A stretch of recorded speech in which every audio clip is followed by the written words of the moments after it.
군인 신분인 피고인은 휴가 중에 자신의 집방에서 사촌 친족 관계에 있는 15세의 여동생 A의 학교 숙제를 도와주게 되었습니다. 그러던 중 피고인은 A의 의사에 반하여 A를 양팔로 끌어안아 침대에 넘어뜨린 후 A 위에 올라타 옷 속으로 손을 넣어 A의 가슴을 약 30초간 만지는 등의 행위를 하였습니다. 이때 피고인의 위와 같은 행위가 형법상 강제추행에 해당할까요?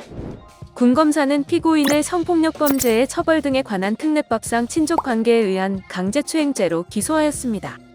우선 성폭력범죄의 처벌 등에 관한 특례법 제5조 제2항은 친족관계인 사람이 폭행 또는 협박으로 사람을 강제추행한 경우에는 5년 이상의 유기징역에 처한다라고 규정하여 보통의 강제추행죄보다 가중처벌하고 있습니다.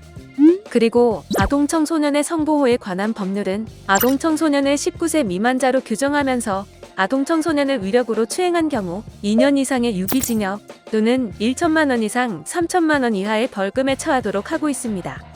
1심인 보통군사법원은 피고인에게 유죄를 인정하여 징역 3년을 선고하였습니다. 2심인 고등군사법원은 피고인의 행위가 A의 한거를 곤란하게 할 정도의 폭행에 해당하지 않는다고 보아 친족관계에 의한 강제추행 부분을 무죄로 판단하고 예비적 공소사실인 위력에 의한 아동청소년 추행 부분을 유죄로 인정하여 벌금 1천만 원을 선고하였습니다. 대법원은 2심의 조치의 강제추행죄의 폭행에 관한 법리오해에 잘못이 있다는 이유로 2심 판결을 파기한 후 사건을 관할 2심 법원으로 이송하였습니다. 한편 종래 대법원은 강제추행죄의 구성 요건인 폭행 또는 협박의 의미를 두 가지 유형의 강제추행죄로 나누어 달리 판단해왔습니다. 첫째로 폭행행위 자체가 곧바로 추행에 해당하는 이른바 기습추행형의 경우에는 상대방의 의사에 반하는 유형력의 행사가 있는 이상 그 힘의 대소강약을 불문한다고 하였습니다. 둘째로 이 사건과 같이 폭행협박이 시간적으로 앞서서 추행의 수단으로 행해지는 이른바 폭행협박 선행형의 경우에는 상대방의 한거를 곤란하게 하는 정도의 강력한 폭행협박이 요구된다고 했었습니다. 그런데 이 사건에서 대법원은 강제추행죄의 구성요건과 보호법익, 종래 판례 법리의 문제점, 성폭력 범죄에 대한 사회적 인식과 재판 실무의 변화에 따라 해석 기준을 명확히 할 필요성 등에 비추어 강제추행죄의 폭행 또는 협박의 의미를 변경할 필요가 있다고 하였습니다.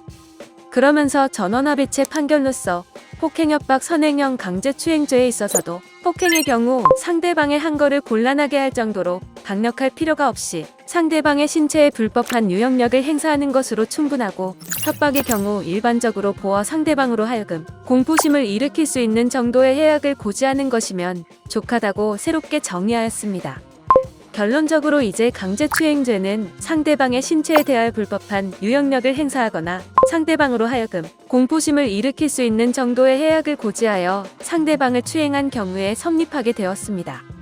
이때 강제추행죄의 폭행 또는 협박에 해당하는지는 행위의 목적과 의도, 구체적인 행위 태양과 내용, 행위의 경위와 당시 정황, 행위자와 상대방의 관계, 그 행위가 상대방에게 주는 고통의 유무와 정도 등을 종합하여 판단하여야 합니다.